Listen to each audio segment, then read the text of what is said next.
వైద్యులు 24 గంటలు పనిచేస్తున్నప్పటికీ వారికి కావాల్సిన సౌకర్యాలు అందడంలో ప్రభుత్వం విఫలమైందన్నారు ఐఎంఏ తెలంగాణ రాష్ట్ర అధ్యక్షుడు ప్రసాద్.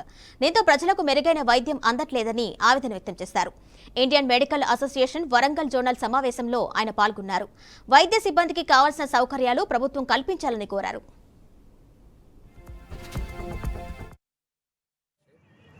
జోనల్ కాన్ఫరెన్స్ థర్డ్ జరిగింది. ఈరోజు ఉదయం స్టేట్ వర్కింగ్ కమిటీ మీటింగ్ జరిగింది.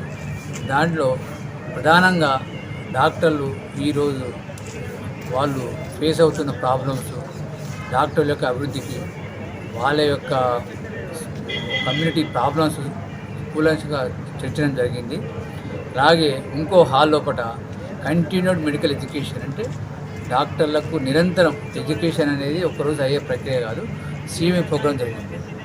అలాగే ఇప్పుడు 2 నుంచి 4 గంటల వరకు ప్రజారోగ్యం పైన రాష్ట్ర కేంద్ర ప్రభుత్వాలు అనుసరిస్తున్న విధానం గురించి ఐఎంఏలోని వైద్యులు, సీనియర్ వైద్యులు, అలాగే వివిధ అంశాల్లో నిష్ఠానిష్ఠితులైన ప్రజా సంఘాల నుంచి వచ్చిన నాయకులు పాల్గొన్నారు.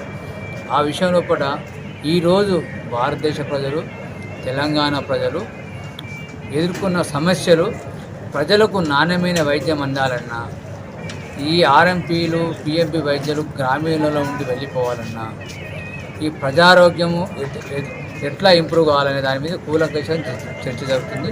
దాంట్లో వైద్యులు వాళ్ళను తరిమివేయడము, ప్రజారోగ్యాన్ని కాపాడడం మీద, వైద్యుల మీద జరుగుతున్న దాడుల మీద, వాటిని అరికట్టే విధానాల మీద, అలాగే యువ వైద్యులు అంటే ఈ మధ్యలో చూస్తున్నాం మనం, ఒక 30 నుంచి 40 వయసులో ఉన్న వాళ్ళు కూడా చనిపోతున్నారు.